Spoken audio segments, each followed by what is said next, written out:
Olá! Vamos começar nossa análise de hoje. Sabe, a gente vai desvendar uma daquelas estruturas que, olha, muitas vezes dão um nó na cabeça de quem estuda inglês. Como é que se expressa uma ideia que era futura, mas vista lá do passado? Em português, a gente tem o nosso elegante futuro do pretérito. Mas em inglês, como eles resolvem isso? Bem, é exatamente isso que a gente vai explorar agora. Então, a pergunta central que a gente vai responder é essa aqui. Como a língua inglesa consegue articular uma intenção que ficou no passado? Como a gente fala de um plano que foi feito lá atrás, não importa se ele aconteceu ou não. Vamos decodificar a mecânica por trás dessa ideia? Para começar, vamos usar uma frase bem nossa como âncora. Eu ia dizer para ela. Pensa bem na riqueza de informação que tem aqui. Existe uma intenção muito clara, um plano que existia num ponto do passado, é essa noção de um futuro que já não é mais futuro que a gente precisa conseguir levar para o inglês. E como é bem típico do inglês, a solução não é sair traduzindo palavra por palavra, não mesmo.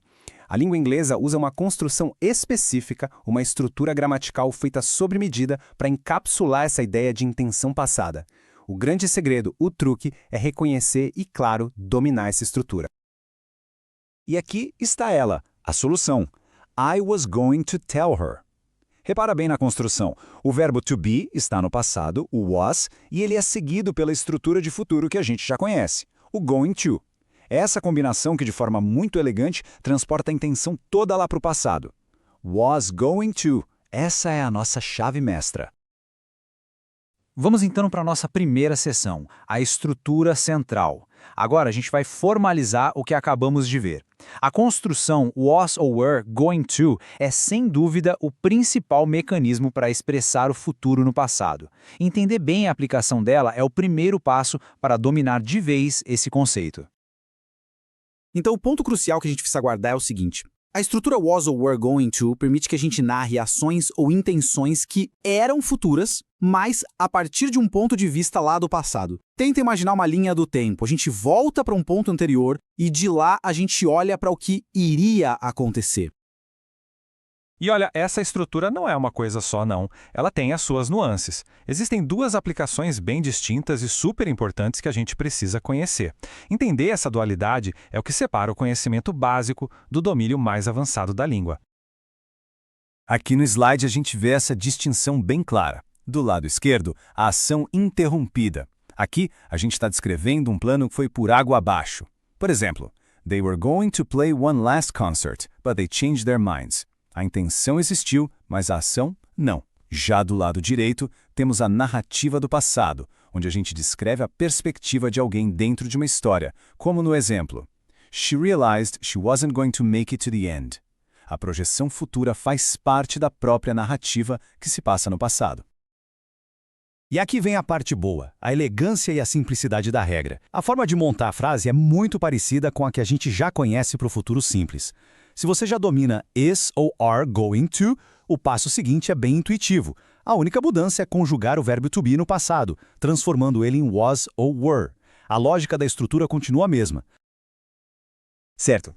Vamos para a seção 2, alternativas e a regra universal. Agora que a base do was, were going to está sólida, vamos elevar um pouco o nível da nossa conversa. Essa estrutura é a mais comum, sim, mas não é a única. Na verdade, ela é a manifestação de um princípio gramatical muito maior, muito mais poderoso. Uma regra que, uma vez que a gente entende, simplifica o sistema inteiro. A chave para entender isso é perceber que qualquer estrutura de futuro em inglês, contanto que ela tenha um verbo auxiliar, pode ser transformada para fazer a mesma coisa. O mecanismo é sempre o mesmo. A gente pega o verbo auxiliar e coloca ele no passado. Simples assim. Vamos dar uma olhada na estrutura to be plus to plus infinitivo, que é usada para planos formais ou obrigações. Na sua forma de futuro, a gente diria This is to be done today. O verbo auxiliar aqui é o is. Aplicando a nossa regra para criar o futuro no passado, a gente simplesmente troca ele. This was to be done yesterday. A lógica é perfeita, consistente. A única mudança foi no verbo auxiliar. E essa transformação de is para was não é um caso isolado de jeito nenhum. Ela é a prova de um princípio que funciona em todo o sistema da gramática inglesa. É um atalho conceitual que nos permite manipular o tempo verbal de um jeito previsível e muito, muito poderoso. E aqui está ele, o princípio universal, em toda a sua clareza. Qualquer estrutura de futuro que use um verbo auxiliar ou modal se transforma em futuro no passado simplesmente colocando esse verbo na sua forma passada. Am, is or are vira was or were. Will vira would. May vira might. O sistema é todo conectado, é universal. Vamos ver essa transformação em ação, passo a passo. A gente parte de uma frase no futuro. I am meeting him at the church. Identificamos o auxiliar am. Passo 2, convertemos para o passado, was. O resultado, passo 3, é uma frase de futuro no passado. I was meeting him at the church, but I got a flat tire. A lógica é impecável, super direta. Beleza, terceira e última seção, síntese e aplicação. Já cobrimos o conceito central, suas aplicações e até a regra universal que governa tudo isso. Chegou o momento de consolidar esse conhecimento, de juntar os pontos-chave. Vamos recapitular os conceitos essenciais, então. Primeiro, was, were going to é a principal maneira de falar sobre intenções passadas. Segundo, seus usos se dividem entre ações que foram interrompidas e narrativas que acontecem no passado. Terceiro, a formação é análoga ao já conhecido is, are, going to.